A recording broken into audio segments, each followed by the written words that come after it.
Ja, wir sind jetzt auf der Nordseeinsel Pellworm und bei uns auf der Edenswarf, also auf unserem Hof. Und der Betrieb ist auch schon ganz, ganz lange, viele hundert Jahre schon in Familienbesitz sozusagen. Mein Mann Jörg und ich bin es und dann sind es unsere 4 Kinder, Sophie, Paul, Hannes und Jakob. Und dann gibt es noch ganz viele Rinder und Schafe und es gibt einen Hund, Mio, und es gibt ein paar Katzen und ein paar Hühner und 2 Pferde, ja. Wir haben eigentlich gar nicht so einen ganz festen Alltag, wenn ich ehrlich bin.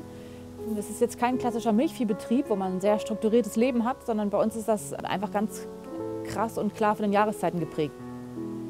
Also im Frühjahr zum Beispiel, wenn die Schafe drin sind, ist Lammzeit, dann spielt sich ganz viel im Schafstall ab. Dann kommt die Frühjahrsbestellung, ist ganz viel auf dem Acker zu tun. Im Sommer wird gedroschen, wird das Getreide geerntet. Es wird Heu gefahren, nochmal Silo gefahren, Stroh gefahren, jetzt wird gerade wieder Silo gefahren. Also für einen landwirtschaftlichen Betrieb ist das Wetter elementar. Es entscheidet eben alles, also es entscheidet immer über Erfolg und Misserfolg. Das letzte Jahr war ganz extrem, weil es eben einfach, es gab noch eine Regenzeit und eine Trockenzeit, so sage ich das einfach. Ja, wir sind wirklich abgesoffen, also die Insel und auch unser Betrieb hier. Und dann ist es komplett umgeschlagen in eine Trockenzeit. Überall bei den ganzen Talkshows, überall wird über das Klima geredet und alle erzählen irgendwas dazu. Es gibt einfach ein riesengroßes Umsetzungsproblem.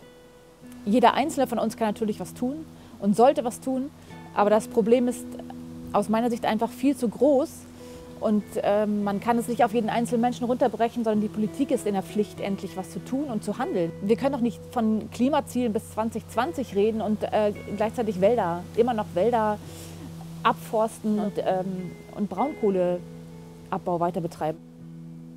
Wenn die Wetterveränderungen oder Klimaveränderungen sich so massiv auswirken wie in der letzten Zeit, dann ist man direkt betroffen, weil wir einfach 30% Ernteverlust haben. Auf einigen Feldern waren die Körner so klein, dass sie einfach durch den Mähdrescher gerutscht sind und man sie gar nicht ausdreschen konnte.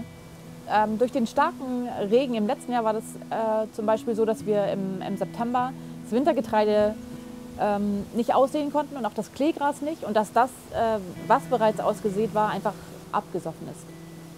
Die Schafbeweidung in den Vorländern und am Deich wird dann auch problematisch, wenn zum Beispiel die Sommerhochwasser einfach deutlich mehr werden, wie es jetzt in den letzten Jahren ganz krass mir zumindest auch aufgefallen ist. Die müssen ja jedes Mal eigentlich an den Deich geholt werden und ja, das ist einfach mit deutlich mehr Aufwand verbunden oder auch stellt sich dann die Frage, kann man das überhaupt noch, wenn es sich so krass verändert. Und was ich einfach besonders perfide finde, ist, dass eigentlich die besonders davon betroffen sind, die am umwelt- oder am naturverträglichsten wirtschaften. Wenn ich meine Tiere das ganze Jahr über, also 365 Tage im Jahr auf Vollspalten halte, dann brauche ich keinen Stroh. Und dann merke ich das auch nicht, wenn es ein bisschen weniger Stroh gibt. Aber wenn ich natürlich möchte, dass es meinen Tieren im Winter auch gut geht, dann habe ich ein Problem. Ich wünsche mir für meine Kinder, ich wünsche mir eigentlich das, was sich jedes Elternteil und jede Mutter wünscht, dass sie eine lebens- und liebenswerte Zukunft vor sich haben, dass sie eben Fleckchen Erde finden, die sie als Zuhause empfinden. Vielleicht ist es auch unsere schöne Insel, aber dass es sich einfach, dass unsere Erde lebenswert bleibt für uns Menschen. Und wenn wir nicht jetzt den Mund aufmachen, wann dann? Und wenn nicht wir es tun, wer sonst? Also los.